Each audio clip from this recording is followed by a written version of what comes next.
ओम नमः शिवाय। हर हर महादेव। आज भाद्रपद माह के कृष्ण पक्ष की सप्तमी तिथि और शुक्रवार है और आज ही आज़ादी का पर्व 15 अगस्त बड़े ही गर्व और सम्मान के साथ मनाया जाएगा। यह दिन हमारे देश के उन वीर सपूतों को याद दिलाता है जिन्होंने स्वतंत्रता के लिए अपने प्राणों की आहुति दी थी। यह दिन सिर्फ एक राष्ट्रीय अवकाश नहीं है, बल्कि यह हमारे अंदर देशभक्ति, एकता और त्याग की भावना को फिर से जागृत करता है। यह दिन हमारे देश के गौरव और शहीदों के बलिदान को सम्मान देने का दिन है। तो आइए आज़ादी के इस पर्व पर देश के लिए कुछ अच्छा करने का संकल्प लेते हैं। वतन के नाम पर जीने और मरने का जज्बा हर भारतीय के दिल में हमेशा रहना चाहिए। आप सभी श्रोताओं को 15 अगस्त की ढेरों शुभकामनाएं।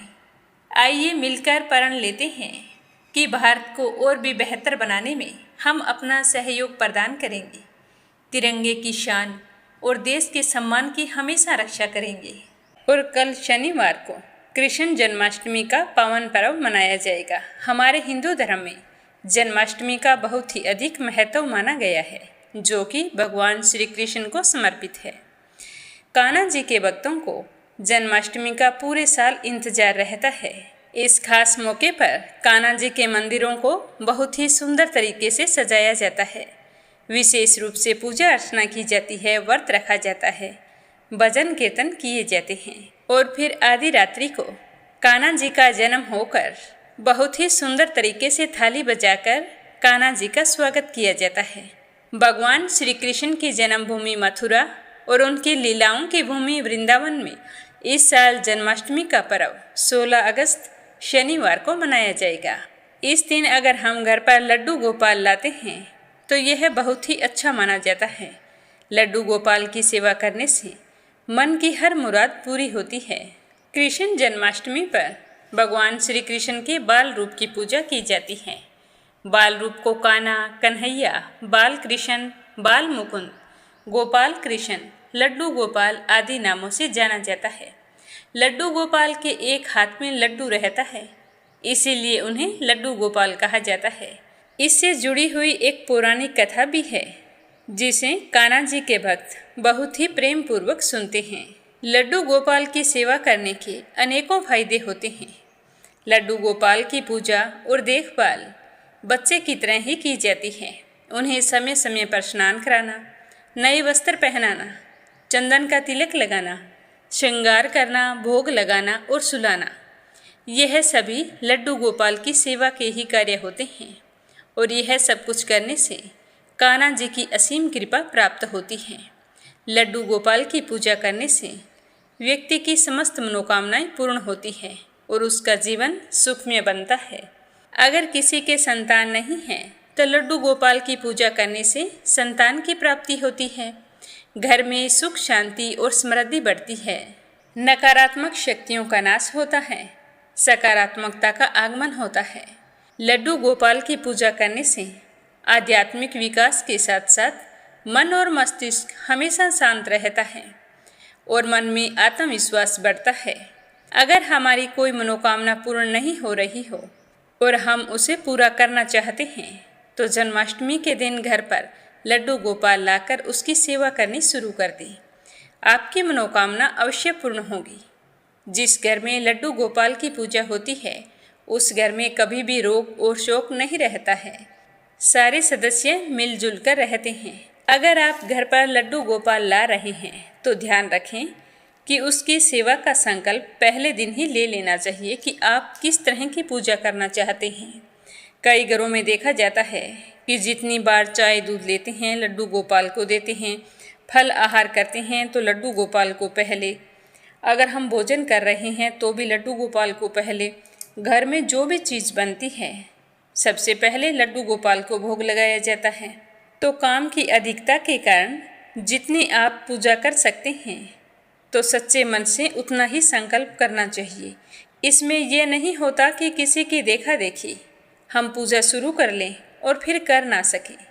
तो यह सब कुछ आपको पहले से ही सोच लेना चाहिए, क्योंकि संकल्प करने के बाद में उसी अनुसार पूजा नहीं करने से आपको पुण्य फल प्राप्त नहीं होता है। इसीलिए सोच समझकर संकल्प करना चाहिए। इसके लिए ज़रूरी नियम ये होता है कि जो भी लड्डू गोपाल की सेवा करता है उसे सुबह जल्दी उठकर सबसे पहले स्वयं स्नान करना चाहिए। उसके बाद लड्डू गोपाल को स्नान कराना चाहिए। स्नान कराने के बाद साफ धुले हुए दूसरे वस्त्र पहनाएं, चंदन का तिलक लगाएं और माखन और मिश्री का भोग लगाएं और फिर शाम को सोते समय लड्डू गोपाल को दूध पिलाकर सुला दें। अगर किसी दिन आपने व्रत रखा है और अपने लिए फल लेकर आए हैं तो एक फल निकालकर लड्डू गोपाल को भोग लगाना चाहिए। मन में अगर सच्ची श्रद्धा हो तो इतनी सी सेवा से लड्डू गोपाल बहुत ही प्रसन्न होते हैं। इसके अलावा अगर आप अपनी सामर्थ्य के अनुसार जो कुछ करना चाहते हैं तो लड्डू गोपाल बहुत ही प्रसन्न होकर स्वीकार करते हैं। बोलो लड्डू गोपाल की जय हो।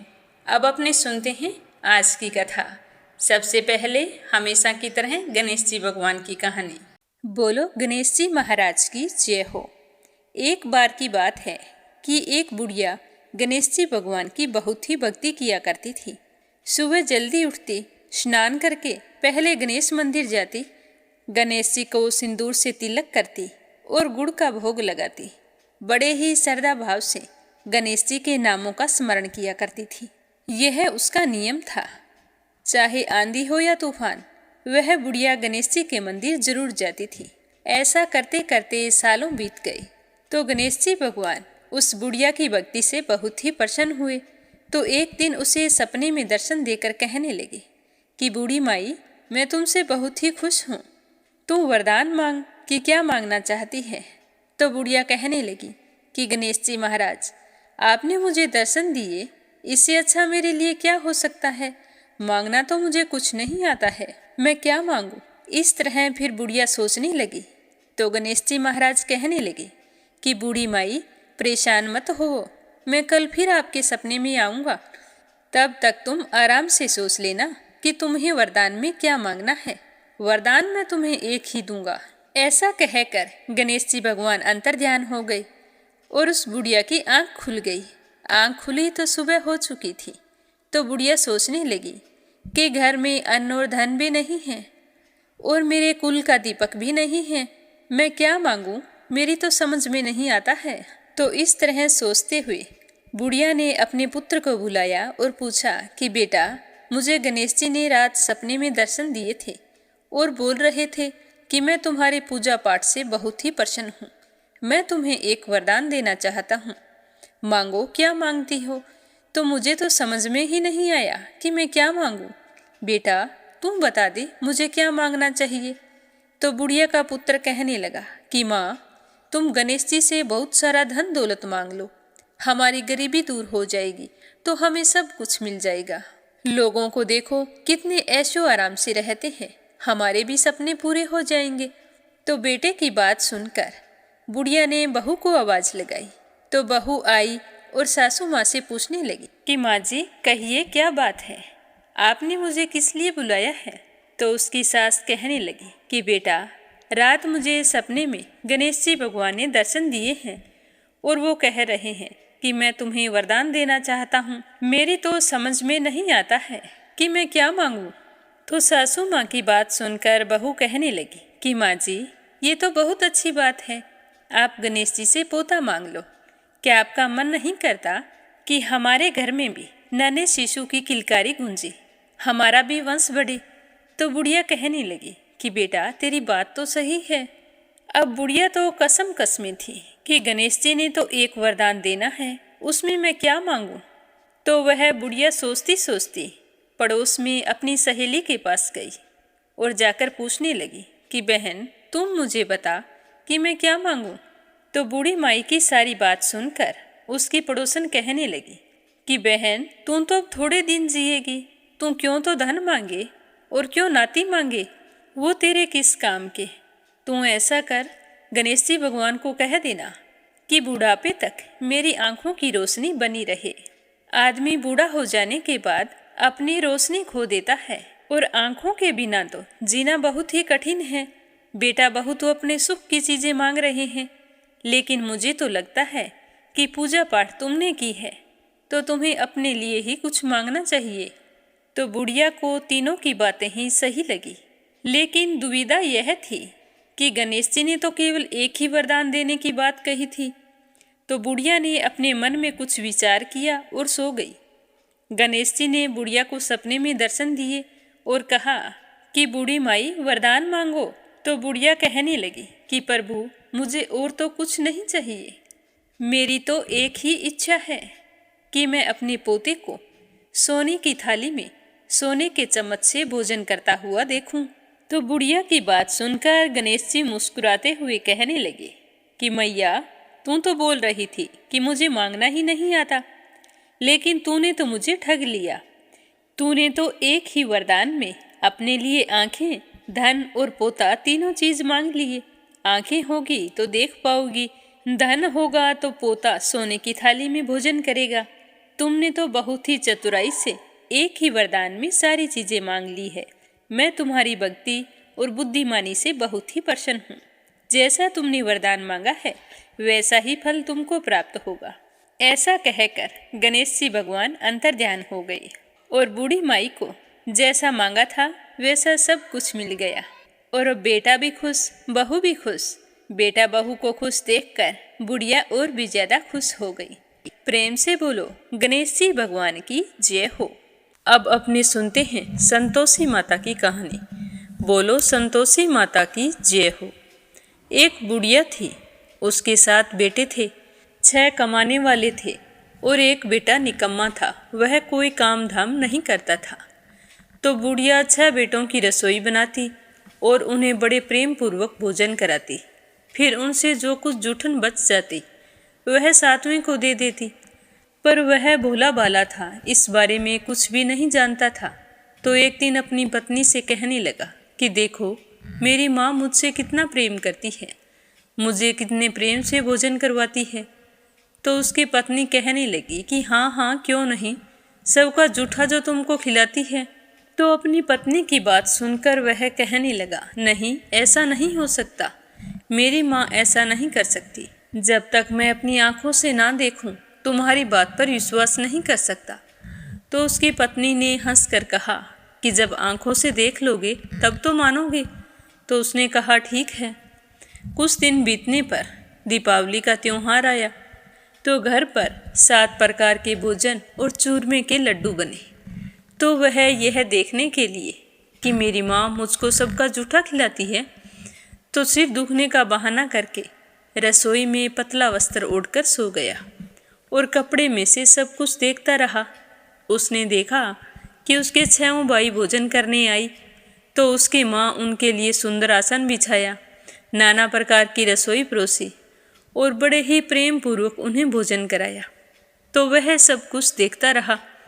जब 6 भाई भोजन करके चले गए तो उसकी माँ ने उनकी जूठी थालियों में से लड्डुओं के टुकड़ों को उठाकर एक बड़ा सारा लड्डू बनाया और थाली की जूठन साफ करके अपने बेटे को पुकारा कि बेटा, तेरे 6 भाई भोजन कर गए हैं, अब तू ही बाकी है, उठकर भोजन कर ले। आज त्योहार के दिन तुम भूखा ही सो रहा है। तो वह माँ की बात सुनकर कहने लगा कि माँ, मुझे भोजन नहीं करना, अब मैं परदेश जा रहा हूँ। तो उसकी माँ कहने लगी कि कल जाता अभी चला जा। तो वो कहने लगा, हाँ माँ, अभी जा रहा हूँ। यह कहकर वो खड़ा होकर रसोई से बाहर निकल गया और चलते समय उसे अपनी पत्नी की याद आई। वो गौशाला में कंडे थाप रही थी। तो वह वहाँ जाकर कहने लगा कि हम जावें परदेश को, आवेंगे कुछ काल, तुम रहियो संतोष से धर्म अपनो पाल। तो उसकी पत्नी ने कहा कि जाओ पिया आनंद से, हमारी सोच हटाए, राम भरोसे हम रहें, ईश्वर तुम्हें सहाय। 2 निशानी आपरी, देख धरूं मैं धीर, सुधी मति हमारी बिसारियो, रखियो मन गंभीर।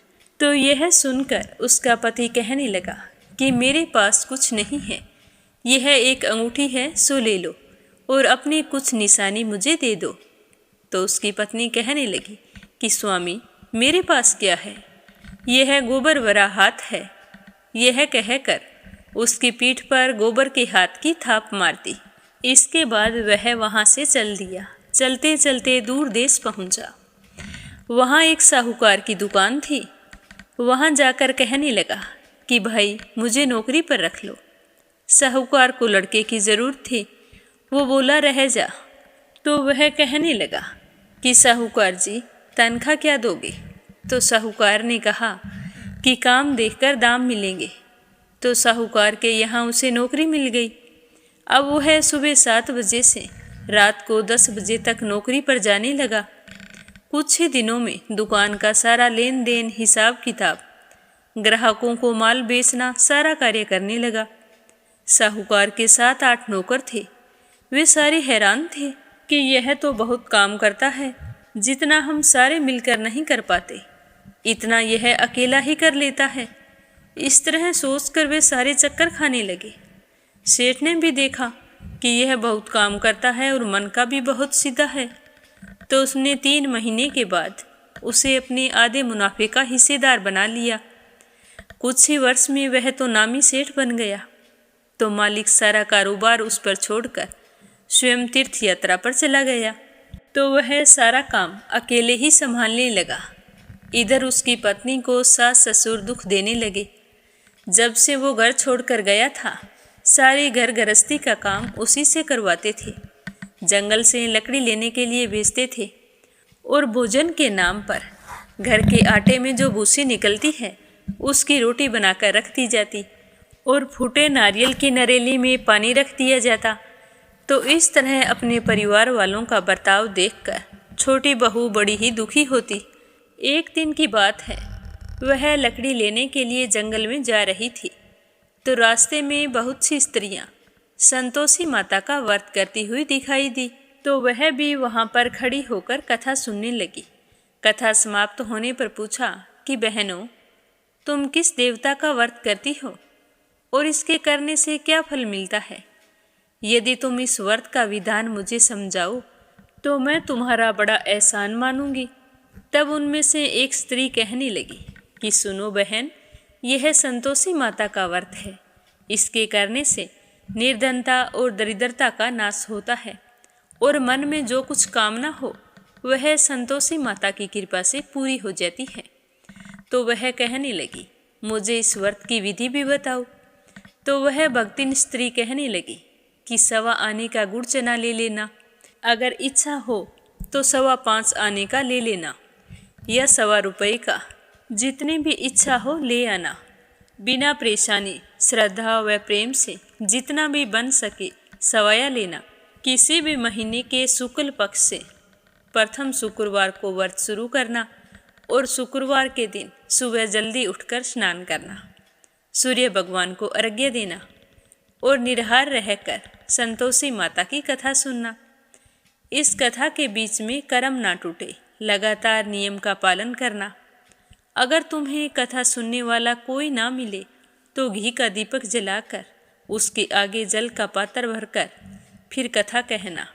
जब तक कार्य सिद्ध ना हो तब तक नियम का पालन करना और जब तुम्हारा कार्य सिद्ध हो जाए तो व्रत का उद्यापन कर देना। 3 महीने में माता फल पूरा करती है। अगर किसी के ग्रह खोटे भी हो तो भी माता वर्ष भर में कार्य सिद्ध कर देती है। फल सिद्ध होने पर उद्यापन करना चाहिए, बीच में नहीं। उद्यापन में 2.5 सेर आटे का खाजा और इसी के अनुमान से खीर तथा चने का साग बनाना। 8 लड़कों को भोजन कराना। जहाँ तक मिले देवर जेठ भाई बंधु के बच्चे लेना। अगर ना मिले तो रिश्तेदारों के और अड़ोसियों पड़ोसियों के बच्चे बुला लेना। उन्हें भोजन करवाकर यथासंभव दान दक्षिणा देकर माता का नियम पूरा करना। उस दिन घर में खटाई ना खाना। तो यह सारा विधान सुनकर बुढ़िया के बेटे की बहू बहुत खुश हुई और यह सोचकर चल पड़ी कि आज मुझे लकड़ी बेचने से जो कुछ मिलेगा उसके लिए मैं संतोषी माता के व्रत की सामग्री खरीदूंगी। तो रास्ते में लकड़ियों के बोझे को बेचकर उन पैसों से गुड़ चना लिया और माता के व्रत की तैयारी करके आगे चली। सामने मंदिर देखकर पूछने लगी कि यह मंदिर किसका है? तो सारे कहने लगे कि यह तो संतोषी माता का मंदिर है। तो यह सुनते ही वह तो भागकर माता के मंदिर में गई और माँ के चरणों में लौटने लगी। दीन होकर विनती करने लगी कि माँ, मैं निपट अज्ञानी हूँ, व्रत के नियम नहीं जानती हूँ, मैं बहुत दुखी हूँ। हे माता, हे जगत जननी, मेरा दुख दूर करो, मैं तुम्हारी शरण में आई हूँ। इस तरह विनती करके वो घर आ गई और शुक्रवार का व्रत रखा। तो माता की कृपा से एक शुक्रवार बीता था कि दूसरे शुक्रवार को उसके पति का पत्र आ गया और उससे अगले शुक्रवार को उसके पति का भेजा हुआ रुपया भी आ गया। यह देखकर जेठ जेठानी मुंह सिकोड़ने लगे। लड़के ताने देने लगे कि काकी के पास अब तो पत्थर आने लगे, रुपया आने लगा, अब तो काकी की खातिर बढ़ेगी। तो वह बेचारी सरलता से कहती, भैया कागज आए या रुपया, वो तो हम सब के लिए अच्छा है। ऐसा कहकर वो आंखों में आंसू भरकर संतोषी माता के मंदिर में गई और मातेश्वरी के चरणों में गिरकर रोने लगी कि माँ, मैंने तुमसे कब पैसा मांगा? मुझे पैसों से क्या काम है? मुझे तो अपने सुहाग से काम है। मैं तो अपने स्वामी के दर्शन मांगती हूँ। तब माता ने प्रसन्न होकर कहा कि जा बेटी, तेरा स्वामी अवश्य आएगा। तो यह सुनकर वो तो खुशी से बावली होकर घर जाकर काम करने लगी। अब संतोषी माँ विचार करने लगी कि इस भोली पुत्री से मैंने कह तो दिया कि तेरा पति आएगा, लेकिन आएगा कैसे? वो तो इसे सपने में भी याद नहीं करता। उसे याद दिलाने के लिए मुझे जाना पड़ेगा। तो इस तरह सोचकर माता रानी बुढ़िया के बेटे के पास जाकर सपने में प्रकट होकर कहने लगी कि साहूकार के बेटे सो रहा है या जाग रहा है? तो वह कहने लगा कि माता, ना तो सोया हूँ और ना ही जाग रहा हूँ, कहो क्या आज्ञा है? तो माता रानी कहने लगी कि तेरे घर बार कुछ नहीं है क्या? तो माँ की बात सुनकर वो कहने लगा कि मेरे पास सब कुछ है, भरा पूरा परिवार है, माँ बाप है, भाई भाभी हैं, बहू है, क्या कमी है? तो माँ कहने लगी कि भोले पुत्र, तेरी पत्नी घर पर घोर कष्ट उठा रही है, तेरे माँ बाप उसे दुख दे रहे हैं, वो तो तेरे लिए तरस रही है, तू उसकी सुध ले, तू तो उसे सपने में भी याद नहीं करता। तो वो कहने लगा कि हाँ माता जी, मुझे सब कुछ मालूम है, परंतु मैं जाऊँ कैसे? परदेश की बात है, लेन देन का कोई हिसाब नहीं है, जाने का कोई रास्ता नज़र नहीं आता, कैसे चला जाऊँ? तो माँ कहने लगी कि मेरी बात मान, सवेरे नहा धोकर संतोषी माता का नाम ले, घी का दीपक जलाकर दंडवत कर दुकान पर जा बैठ। तो देखते ही देखते दुकान का सारा लेन देन चुक जाएगा, जमा माल बिक जाएगा, सांझ होते होते धन का भारी ढेर लग जाएगा। यह कहकर माता रानी उसके सपने से अंतर्ध्यान हो गई। अब सुबह होते ही वह तो सपने की बात को मानकर सुबह नहा धोकर संतोषी माता को दंडवत घी का दीपक जलाकर दुकान पर जाकर बैठ गया। थोड़ी देर में ही देखता है कि देने वाले रुपया लाने लगे, लेने वाले हिसाब लेने लगे। कोठे में भरे सामान के खरीदार नगद दाम देकर सौदा करने लगे। शाम तक धन का भारी ढेर लग गया। तो यह देखकर वो बहुत ही खुश हुआ और मन ही मन माता रानी का धन्यवाद करने लगा और घर ले जाने के लिए गहना कपड़ा सामान खरीदने लगा और वहाँ का काम निपटा कर तुरंत घर के लिए रवाना हो गया। उधर उसकी पत्नी जंगल में लकड़ी लेने गई तो लौटते समय माताजी के मंदिर में रुकी। वह तो उसके रोजाना वहाँ रुकने का स्थान था। तो धूल उड़ती देखकर वह कहने लगी कि माँ, आज ये धूल कैसी उड़ रही है? तो माता कहती है कि हे पुत्री, तेरा पति घर आ रहा है, अब मैं तुम्हें जैसा कहूँ वैसा ही करना है। तू लकड़ियों के 3 बोझे बना ले, एक नदी किनारे रख देना, दूसरा मेरे मंदिर पर और तीसरा अपने सर पर रखकर घर जाना। तेरे पति को लकड़ी का गट्ठर देखकर मोह पैदा होगा, वो नदी किनारे रुकेगा, नाश्ता पानी बनाकर फिर माँ से मिलने जाएगा। तब तू लकड़ी का गट्ठर लेकर घर जाना और चौक पर लकड़ियाँ डालकर जोर से आवाज़ लगाना कि लो सासू जी, लकड़ियों का गट्ठर लो, भूसी की रोटी दो, नारियल की नरेली में पानी दो, आज मेहमान कौन आया है। तो इस तरह संतोषी माता ने उसे समझाया तो उसने कहा कि ठीक है माँ, जैसा तुमने कहा वैसा ही करूँगी। तो वो जल्दी से वहाँ से खड़ी हुई और लकड़ियाँ लाने चली गई। 3 लकड़ियों के गट्ठर लेकर आई, एक नदी किनारे रखा, एक माता के मंदिर में रख दिया और एक गट्ठर लेकर घर की ओर चल पड़ी। इतने में वहाँ पर एक मुसाफिर आ पहुँचा। सूखी लकड़ी देखकर उसकी इच्छा हुई कि यहीं पर विश्राम करूं, भोजन बनाकर खा पीकर फिर गांव जाऊंगा। तो इस तरह वो रास्ते में रुककर भोजन बनाने लगा, फिर विश्राम करके शाम को गांव गया। सबसे बड़े प्रेम से मिला। उसी समय सिर पर लकड़ी का गट्ठर लिए एक औरत आती है और लकड़ियों का भारी बोझा आंगन में डालकर जोर से 3 आवाज़ लगाती है कि लो सासू जी, लकड़ियों का गट्ठर लो, भूसी की रोटी दो, आज मेहमान कौन आया है। तो बहू की बात सुनकर उसकी सास भागकर बाहर आती है और अपने दिए हुए कष्टों को भुलाने हेतु कहती है कि बहू, तुम ऐसा क्यों बोल रही है, तेरा पति ही तो आया है, आ बैठ, मीठा भात खा, भोजन कर, कपड़े गहने पहन, भूसी की रोटी तू क्यों खाए, भूसी की रोटी खाए हमारे दुश्मन। तो इस तरह की आवाज़ सुनकर उसका पति बाहर आ जाता है और अपनी पत्नी की अंगुली में अंगूठी देखकर व्याकुल हो जाता है और अपनी माँ से कहता है कि माँ, ये कौन है। तो उसकी माँ कहती है कि बेटा, ये तेरी बहू है, जब से तू गया है यह तो किसी की नहीं सुनती है, सारे गांव में भटकती फिरती है, घर का काम काज कुछ नहीं करती और 4 पहर आकर खा जाती है। आज तुझे देखकर पता नहीं कैसे ये पागलों जैसी बातें कर रही है। तो अपनी माँ की बात सुनकर उसका बेटा कहने लगा कि ठीक है माँ, कोई बात नहीं, तुम मुझे दूसरे घर की चाबी दे दो, मैं उसी में रह लूँगा। तो उसकी माँ कहने लगी कि ठीक है, जैसी तेरी मर्जी। ऐसा कहकर उसकी माँ ने दूसरे मकान की चाबी अपने बेटे को दे दी। तो वह चाबी लेकर दूसरे मकान की तीसरी मंजिल का कमरा खोलकर उसमें अपना सारा सामान रख लिया। एक दिन में राजा के महल जैसा ठाट बाट बन गया। दोनों पति पत्नी सुखपूर्वक रहने लगे। इतने में शुक्रवार का दिन आने वाला था।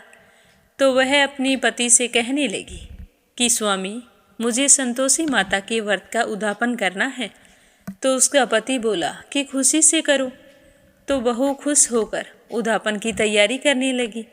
अब जेठ के बच्चों को भोजन के लिए कहने गई तो उन्होंने कहा कि ठीक है काकी, आ जाएंगे। परंतु पीछे से जेठानी ने अपने बच्चों को सिखा दिया कि देखो, भोजन करते समय खटाई मांगना, जिससे उसका उद्यापन पूरा ना हो। तो बच्चों ने कहा ठीक है। अब शुक्रवार के दिन वो नहा धोकर अपनी काकी के यहाँ भोजन करने गए। तो पहले संतोषी माता की कथा कही, उसके बाद में उनके तिलक करके मोली बांधी और फिर बड़े ही प्रेम पूर्वक भोजन करवाया। तो बच्चों ने खीर खाने के बाद कहा कि काकी, अब हमें खटाई दो, खीर हमें नहीं भाती है, देखकर मन में अरुचि सी होती है। तो वो कहने लगी कि बेटा, खटाई किसी को नहीं दी जाएगी, यह तो संतोषी माता के व्रत का उद्यापन है, इसमें खटाई नहीं खाई जाती। तो लड़के खड़े हो गए और कहने लगे कि काकी, पैसे दे दो। तो वो भोली बहू कुछ जानती नहीं थी और उसने बच्चों को पैसे दे दिए। तो जेठ के लड़के उसी समय हट करके दुकान से इमली लाए और खाने लगे। तो यह देखकर बहू पर संतोषी माता ने कोप किया। राजा के दूत आए और उसके पति को पकड़ कर ले गए। जेठ जेठानी मनमाने वचन कहने लगे कि लूट खोस कर धन लाया था, अब पता चल जाएगा जब जेल की हवा खाएगा। तो बहू से यह सब कुछ सहन नहीं हुआ और वो रोती हुई माताजी के मंदिर गई और कहने लगी कि हे माँ, तुमने ये क्या किया, हंसाकर मुझे रुला दिया। तो संतोषी माता कहने लगी कि बेटी, तूने उद्यापन करके मेरा व्रत भंग किया है। तो वो कहने लगी कि माँ, मैंने कोई अपराध नहीं किया, मैंने तो भूल से लड़कों को पैसे दे दिए थे, मुझे क्षमा कर दो माँ, मैं तुम्हारा उद्यापन फिर से करूँगी। तो उसकी बात सुनकर संतोषी माता कहने लगी कि बेटी, अब की बार भूल मत करना। तो वो कहने लगी कि नहीं माँ, अब भूल नहीं होगी, पर तुम मुझे बतलाओ मेरे पति घर कैसे आएंगे। तो संतोषी माता ने कहा कि जा पुत्री, तेरा पति तुझे रास्ते में आता ही मिलेगा। तो जैसे ही वह संतोषी माता को प्रणाम करके मंदिर से बाहर निकली तो रास्ते में उसका पति आता हुआ दिखाई दिया। तो वह पूछने लगी कि आप कहाँ गए थे? तो उसका पति हंसकर कहने लगा कि इतना धन जो कमाया है उसका टैक्स राजा ने मांगा था, वही भरने गया था। तो वह प्रसन्न होकर कहने लगी कि भला हो संतोषी माता का, अब घर चलो। तो कुछ दिन बाद फिर शुक्रवार आया तो वह अपने पति से कहने लगी कि स्वामी, मुझे व्रत का उद्यापन फिर से करना है। तो उसके पति ने कहा कि खुशी से करो, पर अब की बार ध्यान रखना। तो वह जेठ के लड़कों को भोजन के लिए कहने के लिए गई। तो बच्चों ने कह दिया कि आ जाएंगे, पर उसकी जेठानी कहने लगी कि पिछले उद्यापन से तुम्हारा मन नहीं भरा। जब और आ गई तो उसने अपनी जेठानी को कुछ नहीं कहा, चुपचाप लौट आई। तो पीछे से जेठानी अपने अपने लड़कों को सिखाने लगी कि अब की बार तुम ऐसा करना, जाते ही खटाई मांगना। तो जैसे ही शुक्रवार का दिन आया तो बच्चे नहा धोकर अपनी काकी के यहाँ चले गए कथा सुनने के बाद में। जैसे ही उसकी काकी ने भोजन परोसा तो वो कहने लगे कि खीर तो हम नहीं खाएंगे, हमें तो खटाई चाहिए। तो उनकी काकी कहने लगी कि बेटा, आज तो खटाई किसी को नहीं मिलेगी, भोजन करना है तो करो। तो वो कहने लगे कि नहीं, हम भोजन नहीं करेंगे, खीर खाने से तो हमारा जी बिगड़ता है। ऐसा कहकर सारे उठ खड़े हुए और अपने अपने घर चले गए। तो काकी यह देखकर बहुत ही दुखी हुई। फिर ब्राह्मणों के लड़कों को लाकर भोजन कराने लगी। पहले उन्हें श्रद्धापूर्वक भोजन करवाया और फिर दक्षिणा की जगह एक एक फल उन्हें दिया। तो संतोषी माता बहुत ही प्रसन्न हुई। तो माता की कृपा होते ही 9वें महीने उनके घर चंद्रमा के समान पुत्र ने जन्म लिया। तो पुत्र को पाकर दोनों पति पत्नी बड़े ही खुश थे। अब वह छोटी बहू अपने बेटे को लेकर प्रतिदिन माताजी के मंदिर जाने लगी। तो संतोषी माता ने सोचा कि यह तो रोज़ मेरे मंदिर आती है, क्यों ना आज मैं इसके घर चलूं। तो इस तरह का विचार करके माता ने भयानक रूप बनाया।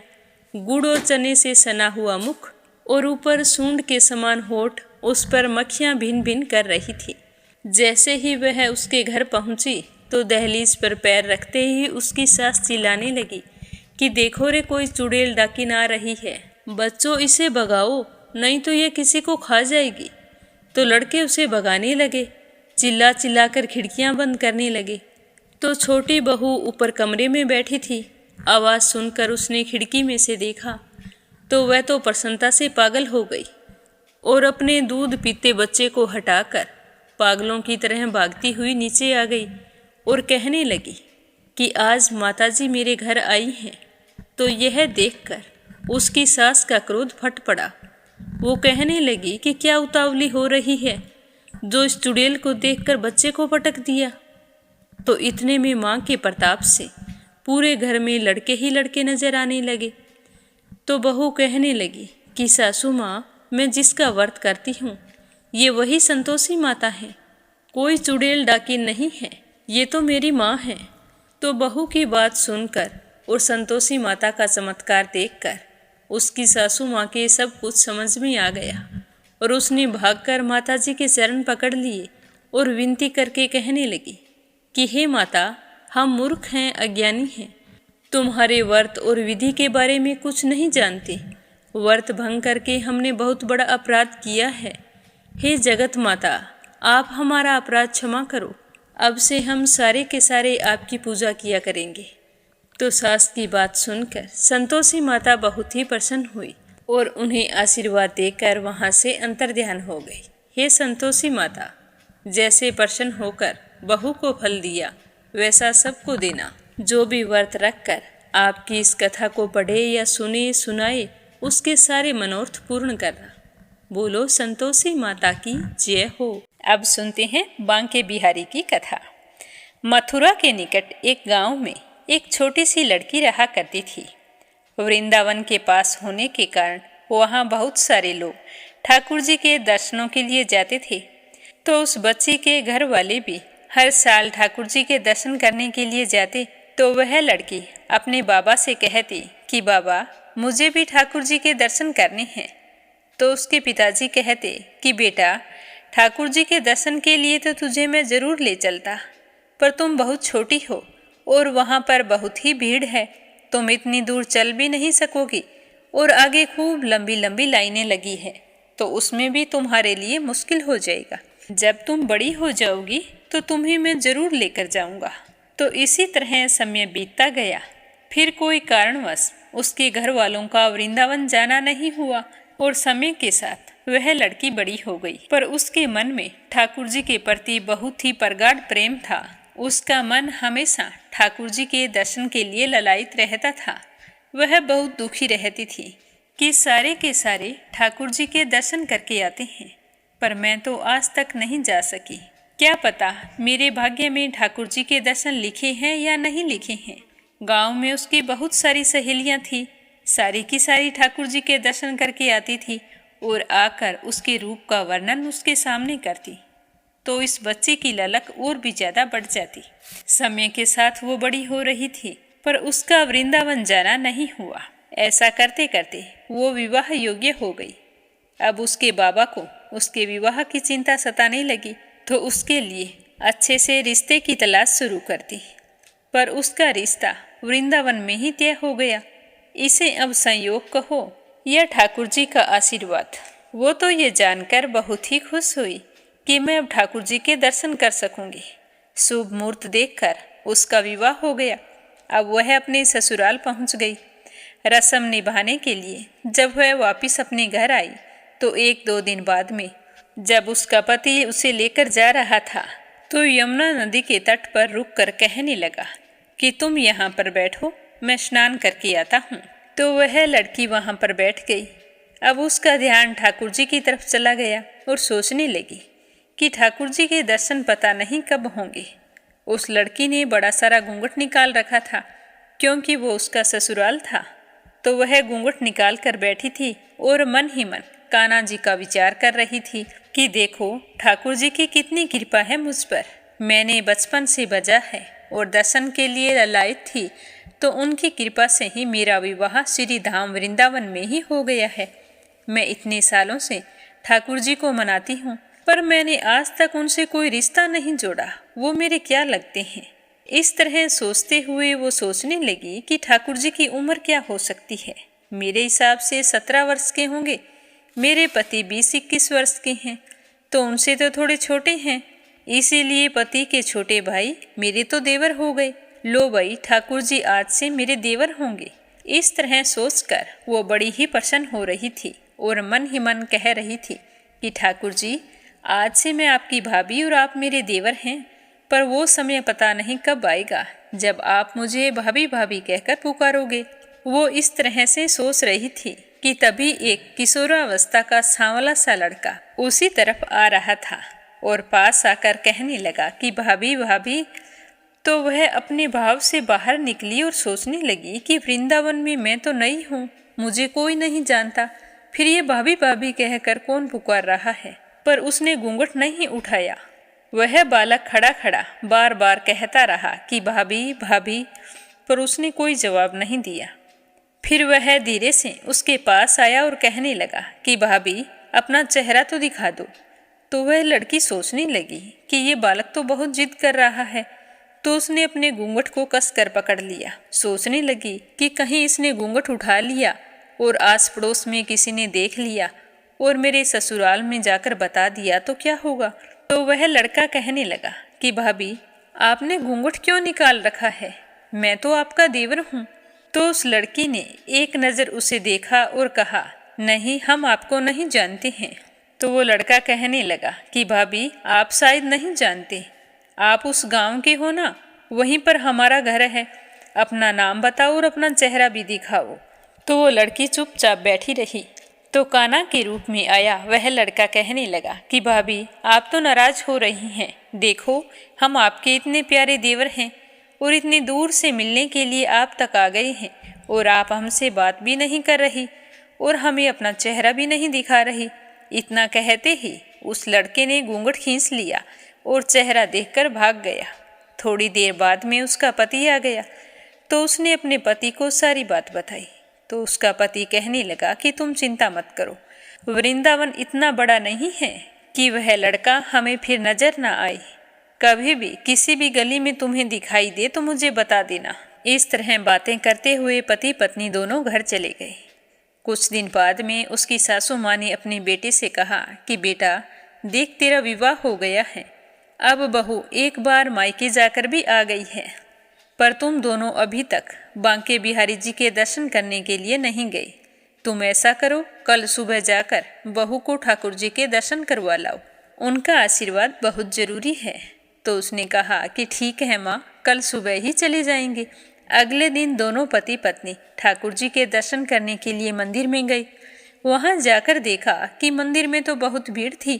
तो उसका पति कहने लगा कि देखो, तुम स्त्रियों के साथ आगे जाओ और बांके बिहारी के दर्शन कर लो, मैं अभी आता हूँ। तो वह अपने पति के कहे अनुसार महिलाओं के साथ आगे चली गई, पर घूंघट उसने फिर भी नहीं उठाया। वह घूंघट निकाले खड़ी रही। तो बहुत देर बाद उसका पति आया और कहने लगा कि अरे बावरी, ठाकुर जी के सामने घूंघट क्यों निकाल रखा है? अगर घूंघट नहीं हटाओगी तो प्रभु जी के दर्शन कैसे करोगी? तो अपने पति के कहते ही उसने अपना घूंघट उठाया और ठाकुर जी की तरफ देखा। तो ठाकुर जी की जगह वही बालक मुस्कुराता हुआ दिखाई दिया। तो वह चिल्लाने लगी कि सुनिए, देखो, ये तो वही लड़का है जो मुझे यमुना तट पर मिला था। तो उसका पति देखकर कहने लगा कि क्या हुआ, कहाँ है? तो वह बोली कि देखो, जो मुझे भाभी भाभी कहकर भागा था ना, मेरा घूंघट हटा दिया था, वो लड़का मुझे मिल गया है, ये देखो सामने खड़ा है। तो उसके पति ने कहा कि मुझे तो दिखाई नहीं दे रहा, कहाँ खड़ा है, फिर से बताओ। तो उसने ठाकुर जी की तरफ इशारा करके कहा कि ये रहा आपके सामने। तो यह देखकर उसका पति तो हैरान रह गया और अपनी पत्नी से कहने लगा कि तुम धन्य हो, आज मैं जान गया हूँ कि वास्तव में तुम्हारे हृदय में सच्चा भाव है ठाकुर जी के प्रति। हम इतने वर्षों से वृंदावन में रह रहे हैं, पर आज तक हमें ठाकुर जी के दर्शन नहीं हुए हैं। तुम्हारा भाव इतना ऊंचा है कि ठाकुर जी ने तुम्हें खुद दर्शन दिए हैं। तो वो कहने लगी कि हाँ, मैंने ही मन से ठाकुर जी से देवर का रिश्ता जोड़ा था। मुझे लगता है कि तभी मेरे देवर बनकर आ गए और मुझे भाभी भाभी पुकारने लगे। तो यह सुनकर उसका पति कहने लगा कि आज मैं मान गया हूँ कि कान्हा जी से दिल से जो भी रिश्ता जोड़ लेता है, उसका रिश्ता निभाने के लिए कान्हा जी जरूर आते हैं। तो दोनों इसी तरह कान्हा जी का आशीर्वाद पाकर घर आ गई। घर आकर उसके पति ने सारी बात अपनी माँ को बताई। तो सारी बात सुनकर उसकी माँ बहुत ही खुश हुई और अपनी बहू को गले से लगाती हुई कहने लगी कि बेटा, तुम जैसी बहू पाकर मैं तो धन्य हो गई। जय हो कृष्ण कन्हैया की। अब अपने सुनते हैं स्कंद पुराण का आगे का अध्याय। बोलो स्कंद पुराण की जय हो, बोलो शिव परिवार की जय हो। ऋषियों ने कहा कि हे सूत जी, पृथ्वी के साथ भगवान वराहा जब ऋषभाचल पर चले गए, तब वहाँ उन्होंने पृथ्वी से क्या कहा था? हे महामते, वह सारा प्रसंग हम सुनना चाहते हैं, हमें विस्तार पूर्वक सुनाइए। तो ऋषियों की बात सुनकर सूत जी कहने लगे कि हे मुनियों, आप सब लोग पूर्व काल की पुण्यमयी कथा को सुने। पहले वेवस्त मनवंतर के परम पवित्र सतयुग में वराह रूपधारी पृथ्वीपति देवेश्वर भगवान विष्णु नारायण गिरि पर निवास करते थे।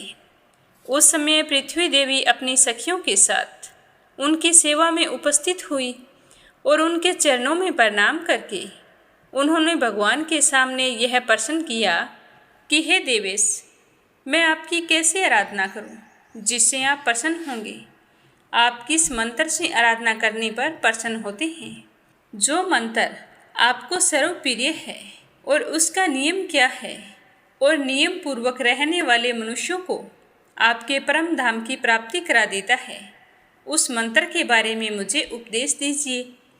तो भूदेवी के इस प्रकार पूछने पर भगवान वराह मुस्कुराने लगे और कहने लगे कि हे देवी, ध्यान से सुनना, यह परम गोपनीय मंत्र है। इसे कभी भी अनधिकारी के सामने प्रकाश में नहीं लाना चाहिए। जो सेवा करने वाला भक्त तथा मन और इंद्रियों को वश में रखने वाला है, उसी को इस मंत्र का उपदेश करना चाहिए। यह मंत्र इस प्रकार है। ओम नमः श्री वराहाय धरणयोद्धारणाय स्वाहा। मुमुक्ष पुरुषों को इस मंत्र का सदैव जाप करना चाहिए। हे पृथ्वी, यह मंत्र सब सिद्धियों को देने वाला है। इस मंत्र के संकर्षण ऋषि हैं और मैं ही देवता कहा गया हूँ। इसका छंद पंक्ति है, श्री बीज है। सदगुरु से इस मंत्र की दीक्षा लेकर इसका 4 लाख बार जप करना चाहिए तथा घी तथा मधु मिलाए हुए खीर का हवन करना चाहिए। अब मैं तुम्हें अपने स्वरूप का ध्यान बतला रहा हूँ, जो अंतःकरण को शुद्ध करने वाला है। समुद्र वश ने मेरे अंग की कांति शुद्ध स्फटिक गिरी के समान श्वेत है। खिले हुए लाल कमल दलों के समान सुंदर नेत्र हैं। वराह के समान मुख हैं। स्वरूप सौम्य हैं। 4 भुजाएं हैं। मस्तक पर किरीट शोभा पा रहा है। वक्षस्थल में श्रीवत्स का चिन्ह है। हाथ में शंख, चक्र, अभयदायिनी मुद्रा और कमल सुशोभित है। मेरी बाईं जांघ पर तुम बैठी हो। मैंने लाल पीले वस्त्र पहनकर लाल रंग के ही आभूषणों से अपने को विभूषित किया है। श्री कच्छप के पृष्ठ के मध्य भाग में शेषनाग की मूर्ति है। उसके ऊपर सहस्त्र दल कमल का आसन है और मैं उसके ऊपर विराजमान हूँ। इस प्रकार ध्यान करके जो सदा अष्टोत्तर सतमंत्र का जाप करता है, वह संपूर्ण कामनाओं को पाता है। उसकी सारी मनोकामनाएं पूर्ण होती है। अंत में निश्चय ही वह मोक्ष को प्राप्त कर लेता है। तो यह सुनकर पृथ्वी देवी ने कहा कि हे देव, पूर्व काल में किसने इस मंत्र का अनुष्ठान किया है और उसे किस फल की प्राप्ति हुई है, मैं इसके बारे में जानना चाहती हूँ। तो भगवान वराह ने कहा कि हे देवी, पहले कृत युग में धर्म नामक महात्मा मुनि ने पितामह से इस मंत्र को प्राप्त किया था और इसी पर्वत पर उसका जप करके मेरा प्रत्यक्ष दर्शन पाया था। फिर मुझसे अभिष्ट वरदान प्राप्त करके वे मेरे पद को प्राप्त हो गए। पूर्व काल में इंद्र दुर्वासा के श्राप से स्वर्ग भ्रष्ट हो गए थे। उस समय इसी मंत्र से यही मेरी उन्होंने भी आराधना की थी और जिसके फल स्वरूप उन्हें स्वर्ग फिर से प्राप्त हो गया था। हे पृथ्वी, अन्य मुनियों ने भी इस मंत्र का जप करके परम गति प्राप्त की है। सर्पों के स्वामी अनंत ने कश्यप जी से इस मंत्र को पाकर श्वेत द्वीप में इसका जप किया और फिर उसी से अद्भुत शक्ति पाकर वे पृथ्वी को धारण करने में समर्थ हुए। अतः पृथ्वी की अभिलाषा रखने वाले मनुष्यों को इस लोक में सदा ही इस मंत्र का जप करना चाहिए।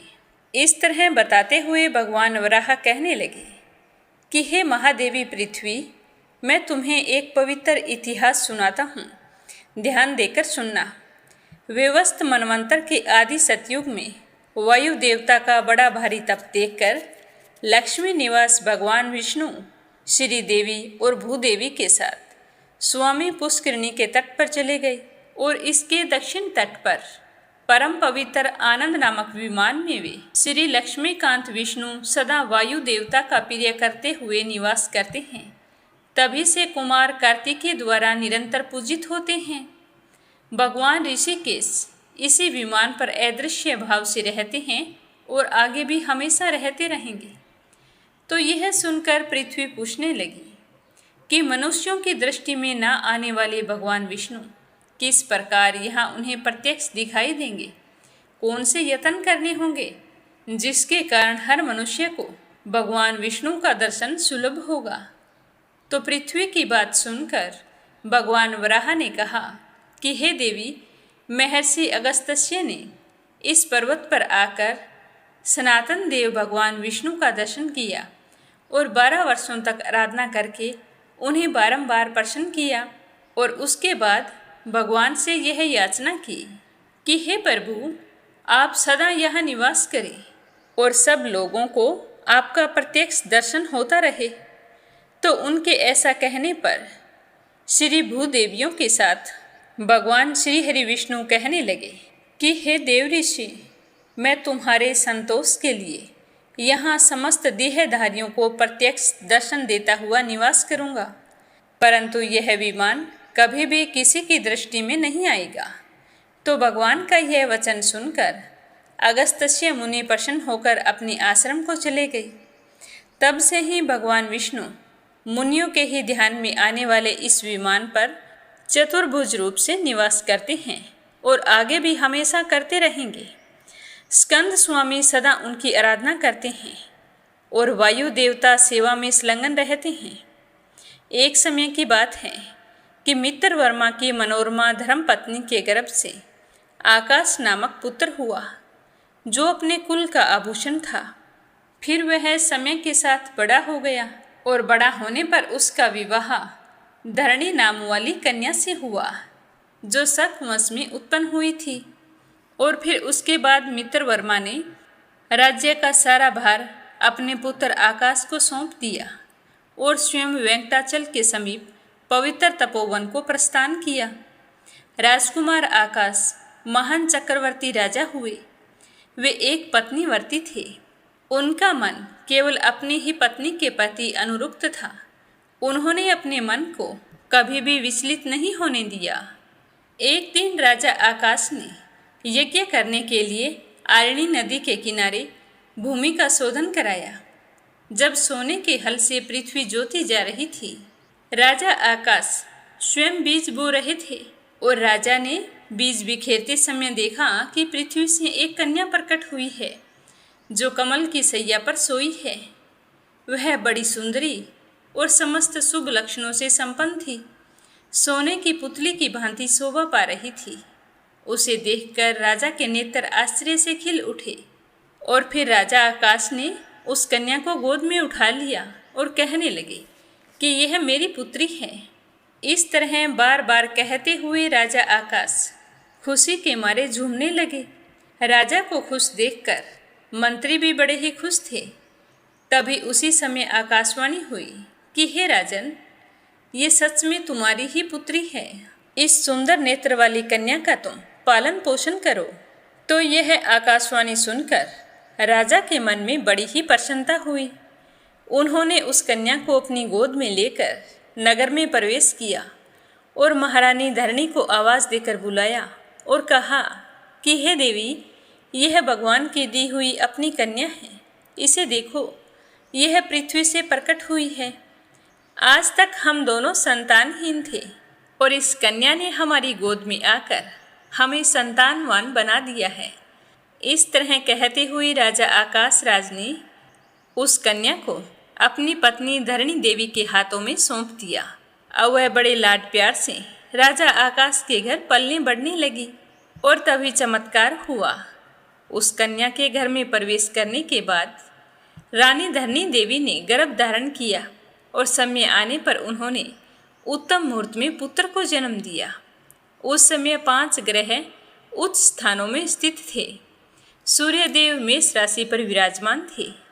जब उस पुत्र का जन्म हुआ तो देवताओं की दुंदुभियां बज उठी तथा राजा के घर में फूलों की वर्षा हुई।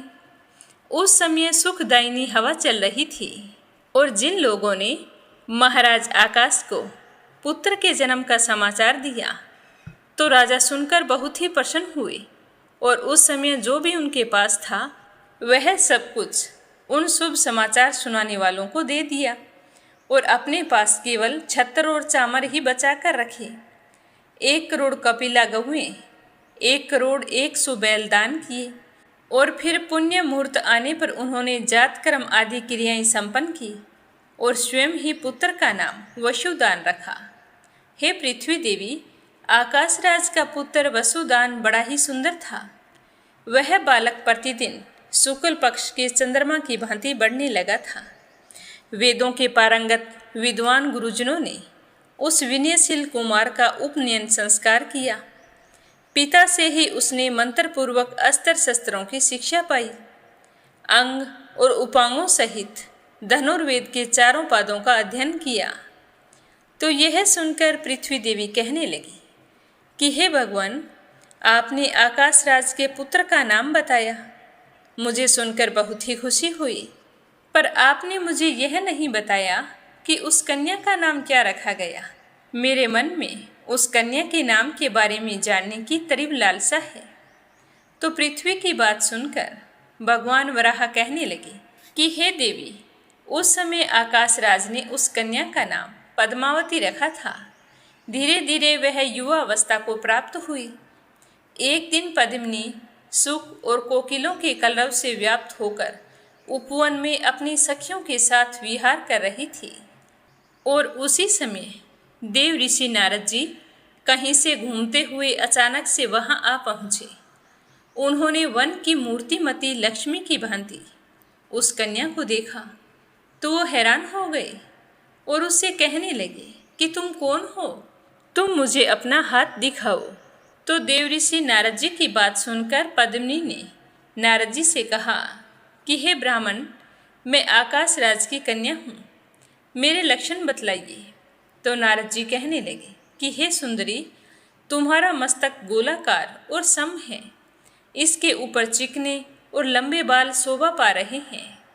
तुम्हारा मुख मंद मंद मुस्कान से सुशोभित है।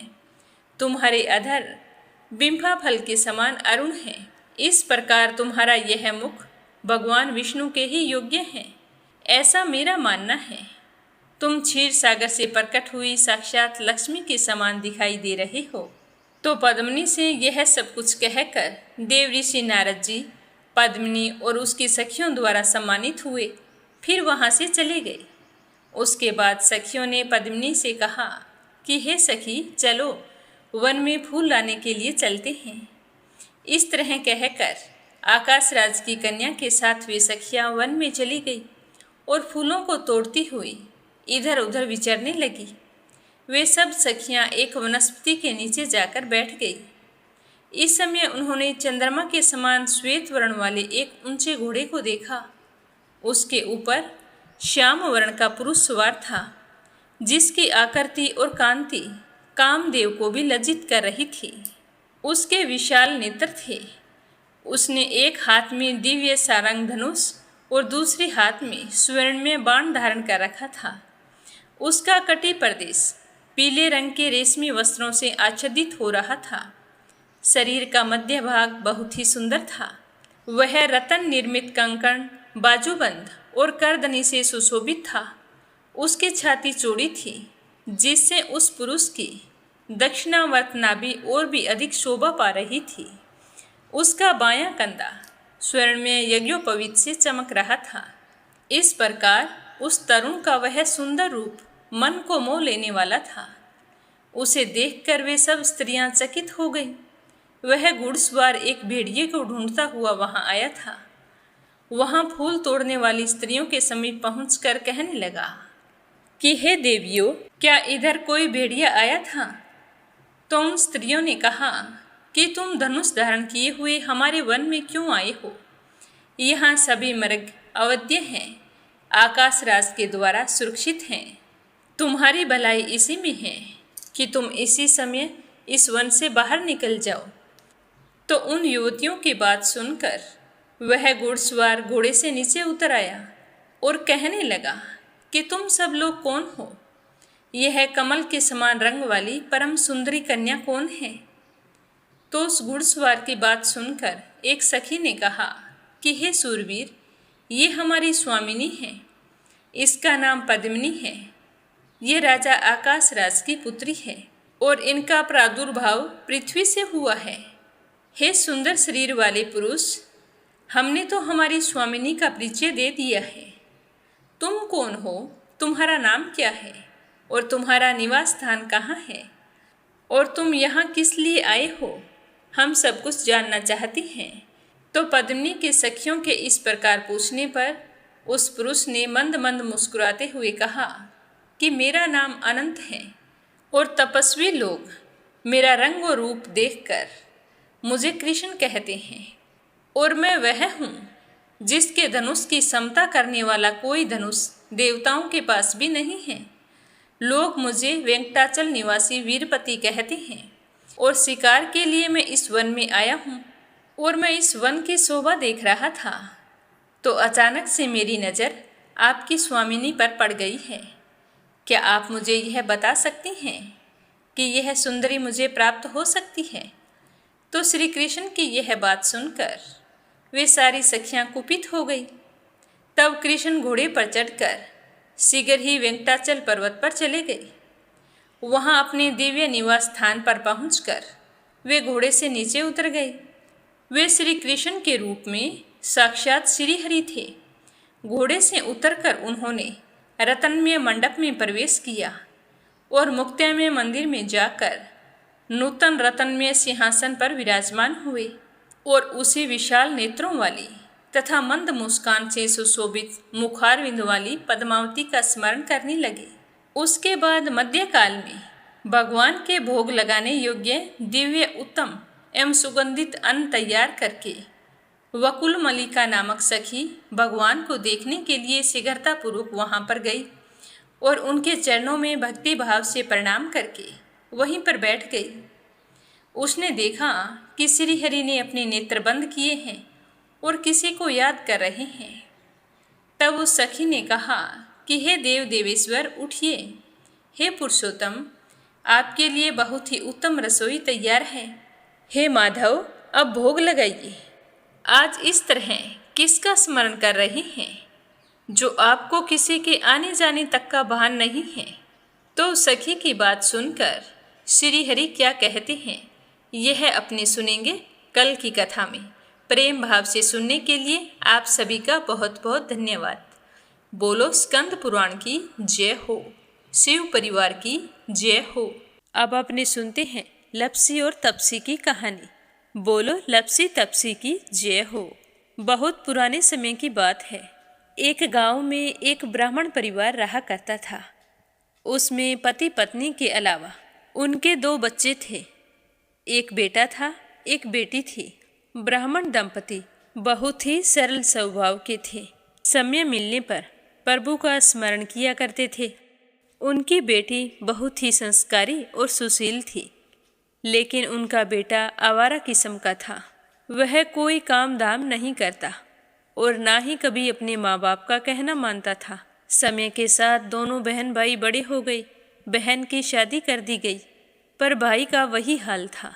उसके माँ बाप ने उसे समझाया कि बेटा अब हम वृद्ध हो चले हैं, तुम कोई काम किया करो, लेकिन उस पर उनकी बातों का कोई असर नहीं होता था। तो एक दिन ब्राह्मणी अपने पति से कहने लगी कि स्वामी आप बिल्कुल काम छोड़ दीजिए। जब घर में कुछ भी नहीं होगा तो यह अपनी जिम्मेदारी समझेगा और काम पर लग जाएगा। तो ब्राह्मण ने दूसरे दिन से काम पर जाना छोड़ दिया। तो यह देखकर उनके बेटे ने कोई काम नहीं किया और चोरी करने चला गया। आते जाते राहगीरों को लूट लेता और उसी से अपने घर का गुजारा किया करता था। तो उसकी लूटने और चोरी करने की आदत से सारे गांव वाले उसे लप्सी कहने लगे। तो लप्सी की इस हरकत से उसके माँ बाप बहुत ही दुखी रहते थे, पर वह किसी की सुनने के लिए तैयार नहीं था। इसी तरह समय बीतता गया। एक दिन की बात है कि लप्सी एक पीपल के पेड़ पर बैठा था। तभी शिव पार्वती जा रहे थे। पार्वती माता गहनों से लदी हुई थी। तो लप्सी उन्हें देखकर सोचने लगा कि सूरत के कितने गहने हैं, आज ये सारे के सारे लूट लूँगा तो मुझे कई महीनों तक चोरी नहीं करनी पड़ेगी। तो वह लूटने के इरादे से पीपल की ओट में होकर बैठ गया। जैसे ही शिव पार्वती वहाँ से जाने लगे तो लप्सी एकदम से शिव पार्वती के सामने आकर कहने लगा कि जल्दी से जितने सारे गहने पहन रखे हैं उतार दो। तो पार्वती माता कहने लगी कि तुम चोरी क्यों करती हो, तुम्हें पता है चोरी करना पाप है। तो लप्सी कहने लगा कि क्या करूं, घर पर मेरे माँ बाप हैं, मेरी एक भांजी है, उनके लिए दोनों समय भोजन की व्यवस्था कहाँ से करूं, मुझे कोई काम तो आता नहीं है। तो लप्सी की बात सुनकर पार्वती माता कहने लगी कि तुम जो चोरी करके पाप करते हो, इस पाप का भागी कौन बनेगा। तो लप्सी कहने लगा कि मेरे घर वाले सारे बनेंगे। तो पार्वती माता कहने लगी कि कोई नहीं बनेगा, पाप के भागी केवल तुम बनोगे। तो लप्सी कहने लगा कि मैं लूट खोस कर उन्हीं के लिए लेकर जाता हूँ, तो पाप के भागी तो उन्हें बनना ही पड़ेगा। तो लप्सी की बात सुनकर पार्वती माता ने हंसकर कहा कि हम यहीं पर बैठे हैं और तुम अपने घर जाओ। अपने घर वालों से पूछो कि कोई तुम्हारे पाप का भागी बनेगा क्या। तो यह सुनकर लपसी भागा भागा अपने घर आया और अपनी माँ के पास गया और कहने लगा कि माँ, मैं चोरी करके लाता हूँ, राह चलते राहगीरों को लूटता हूँ, तुम्हारे लिए ही तो करता हूँ। तो तुम मुझे एक बात बताओ, चोरी करने से जो पाप लगता है तो आप मेरे पाप के भागी बनोगे? तो लपसी की बात सुनकर उसकी माँ कहने लगी कि बेटा, मैंने तो तुमसे नहीं कहा कि तुम चोरी करके लाओ, तुम कमा कर लाओ, हमें तो 2 वक्त की रोटी चाहिए, मैं तो तुम्हारी पाप की भागी नहीं बनूंगी। तो माँ के मुंह से इस तरह की बात सुनकर लपसी तो हैरान हो गया। फिर वह अपने पिताजी के पास गया और जाकर कहने लगा कि पिताजी, मैं जो कुछ भी लूट खोस के लाता हूँ वो आपके लिए ही तो लाता हूँ। देखो मैंने लूट कर कितना धन इकट्ठा कर लिया है, कितने ऐशो आराम है तुम्हारे। अगर मैं चोरी नहीं करता तो क्या ये सब हमें मिलता? पिताजी, मैं तुमसे एक बात पूछता हूँ कि चोरी करने से पाप लगता है, तो उस पाप में आप मेरे भागीदार बनोगे क्या? तो लपसी की बात सुनकर उसके पिताजी कहने लगे कि बेटा, मैंने नहीं कहा कि तुम चोरी करके लाओ, तुम कमा कर लाओ, मैं तुम्हारे पाप का भागी नहीं बनूंगा। तो माँ बाप के मुंह से इस तरह की बात सुनकर वह बहुत ही उदास हुआ और सोचने लगा कि मैं कितने महीनों से चोरी कर रहा हूँ, ना जाने मुझ पर कितना पाप चढ़ गया है, और ये तो बोल रहे हैं कि पाप के भागी हम नहीं बनेंगे, तो अब क्या होगा। तो वह बड़े ही दुखी मन से शिव पार्वती से मिलने के लिए चल पड़ा। जैसे ही घर से बाहर निकलने लगा तो उसकी छोटी सी भांजी दरवाजे पर खेल रही थी। उसे पता नहीं था कि पाप पुण्य क्या होता है, तो वो कहने लगी कि मामा, पाप की भागी मैं बनूंगी। तो उसके इस तरह कहते ही लपसी ने उसे गोद में उठाया और चल पड़ा। शिवजी भगवान और पार्वती माता के पास जाकर कहने लगा कि घर वालों ने पाप का भागी बनने से मना कर दिया है और एक यही है जो पाप की भागी बनने को तैयार है। फिर लपसी बड़े ही दीन स्वर में कहने लगा कि हे भगवान, मैं समझ गया हूँ कि चोरी करना पाप है। आज तक जो मैंने काम किया वो बहुत ही गलत था, लेकिन अब मैं इसका प्रायश्चित करना चाहता हूँ। अब तुम ही बताओ, मुझे मेरे पापों से मुक्ति कैसे मिलेगी? तो उसकी बात सुनकर शिव पार्वती बहुत ही खुश हुई और लपसी को कच्चे सूत का एक छोटा सा गोला देते हुए कहा कि लपसी, ये सूत लो और इस पीपल के चारों ओर परिक्रमा लगाओ। जब यह सूत समाप्त हो जाएगा तब तुम्हारे सारे पाप नष्ट हो जाएंगे। तो यह सुनकर लपसी बहुत ही खुश हुआ।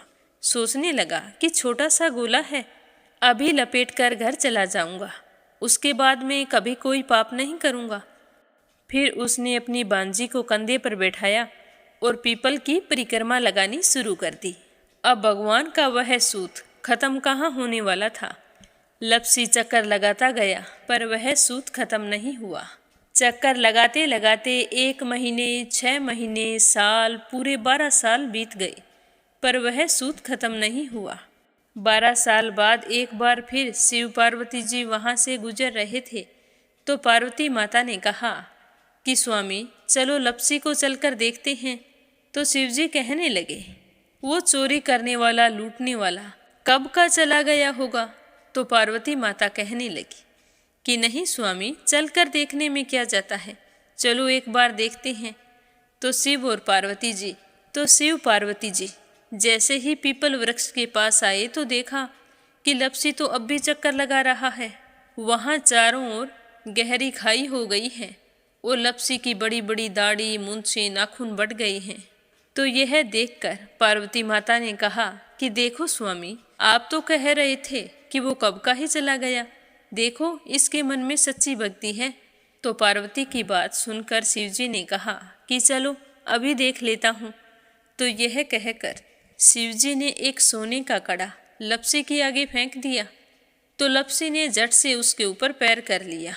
फिर अचानक से उसका ध्यान शिव पार्वती जी की ओर गया तो वो हाथ जोड़कर कहने लगा कि भगवान, अब तो मेरे पाप समाप्त हो गए होंगे, आप मुझे यहाँ से जाने की आज्ञा दीजिए।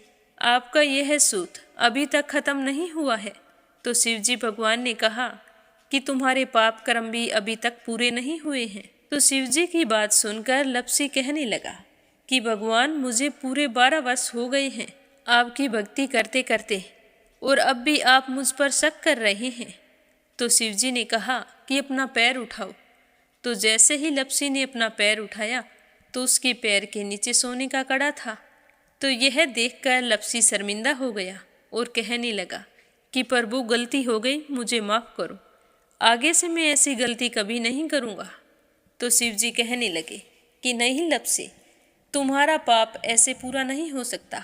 अब तुम्हें 12 वर्ष तक और इसी तरह परिक्रमा करनी होगी, उसी के बाद तुम्हारे पाप समाप्त होंगे। यह कहकर शिव पार्वती वहाँ से चले गए और वह फिर से पीपल के पेड़ की परिक्रमा करता रहा। करते करते 12 साल बीत गए। 12 साल बाद में शिव पार्वती जी वहाँ पर आए तो उन्होंने देखा कि आज भी वो वहीं पर चक्कर लगा रहा है। तो शिवजी ने फिर उसके सामने सोने की अंगूठी फेंकी, पर उसने कोई ध्यान नहीं दिया। तो शिवजी भगवान प्रसन्न होकर कहने लगे कि हे लप्सी, आज से तुम मेरी तपस्या करके तपसी बन गए हो। मैं तुम्हें वरदान देता हूँ कि तुम अपने जीवन में सारे सुखों को प्राप्त करेगा। और तूने 24 बरस तक मेरी भक्ति की है, इसका फल भी तुझे अवश्य मिलेगा।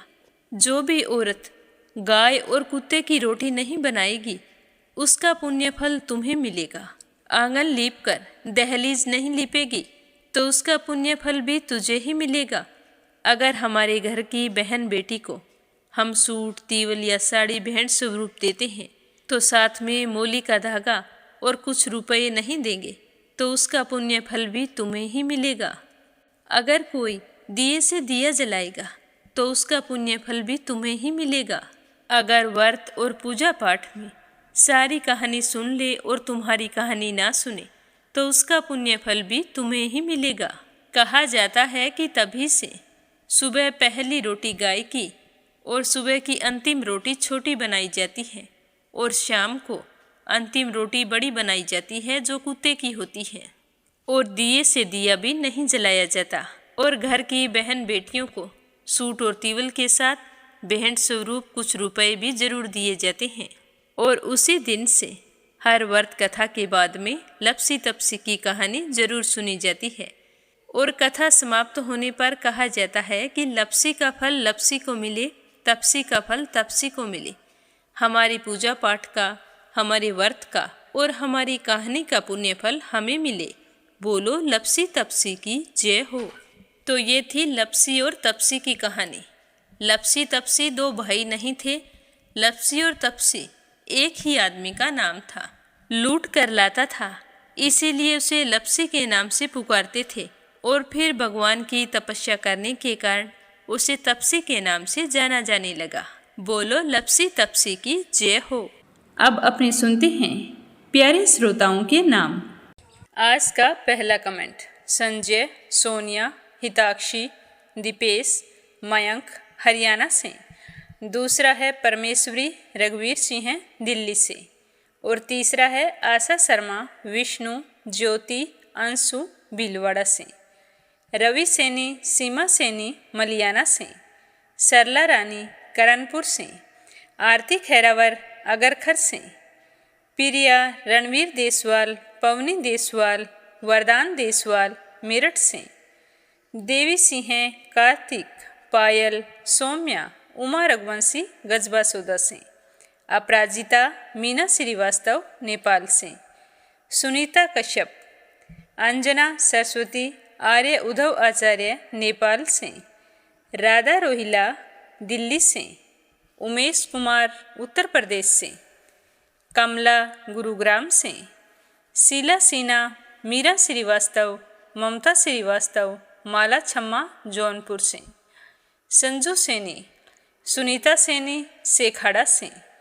श्रीचंद यादव गया बिहार से। वंदना वर्मा इंदौर से। सुनीता रानी मेरठ से। अनिल कुमार टिहरी करनाल से। गीता गोस्वामी, सुनीता गोस्वामी मेरठ से। निर्मला सिसोदिया, राधा अष्टमी जन्माष्टमी के 15 दिन बाद भाद्रपद माह के शुक्ल पक्ष की अष्टमी तिथि को आती है। श्रीमती यशोदा उड़ीसा से, श्यामवती सुषमा विष्णु हरियाणा से, श्रीमती शर्मा अलीगढ़ से, इंदिरा तिवारी, शांति प्रसाद तिवारी, शुभांकित, दीपांकित, सुरभि, जया तिवारी, वैभवी, ऐश्वर्या तिवारी उत्तराखंड से, मीरा अग्रवाल बंगाल से, मीनू वालिया दिल्ली से, सुनीता गोस्वामी, गीता गोस्वामी मेरठ से, दिल्ली बहादुर भंडारी, सूरज भंडारी, सरिता भंडारी, नम्रता भंडारी नेपाल से, सुनीता पवार मध्य प्रदेश से, मंजू मेहता बारां से, सुदेश नागपाल करनाल से, चंद्रकांता दिल्ली से, मंजुला कपूर पंजाब से, बीनू मेहरा दिल्ली से, संजीव कंसल, कविता कंसल, हितेश कंसल, कृष्णा कंसल, आरुष कंसल, रानी कंसल मुजफ्फरनगर से, बीना देविका कनिका वाशने अलीगढ़ से, शोभा कुंवर पुरोहित अहमदाबाद से, मोनिका नागर तिगांव से, क्षमा परतुल वडोदरा से, हेमा दवे भयंदर मुंबई से, कोमल निर्मल मुंबई मीरा रोड से, प्रमोद यादव साहू हिमाचल प्रदेश से, सरोज अग्रवाल जबलपुर से, मंजू चौधरी भीलवाड़ा से, रुक्मणी शर्मा अंबाला से, सीमा जोशी रवि कुमार जोशी दिल्ली से, किरण पानीपत से, सम्मन प्रसाद दिल्ली से, यूएन तिवारी इंदिरा तिवारी लखनऊ से, संगीता अग्रवाल कमला देवी अग्रवाल दुलिया महाराष्ट्र से, रामावती देवी जगबीर सिंह रवि कुमार राहुल कुमार अनुज कुमार रुद्र कुमार ज्योति वंदना भावना आराध्या आन्या अविका तोलू मोलू मेरठ से, वीणा कालरा आगरा से, नीलम जायसवाल हैदराबाद से, शंभू प्रसाद भट्ट स्नेहिल पूर्णिमा देवी भट्ट उत्तराखंड से, सीमा गोयल सतपाल गोयल पानीपत से, उषा जांगीर सोजत सिटी से, रत्ना अग्रवाल जयपुर से, सुनीता विलियम उत्तराखंड से, कमला देवी भीलवाड़ा से, कमलेश भल्ला जम्मू से, विप्लव हांजोंग असम से, शशि वर्मा अंजलि वर्मा करण वर्मा पंजाब से, पूनम यादव करेली से, गीता सैनी करनाल से,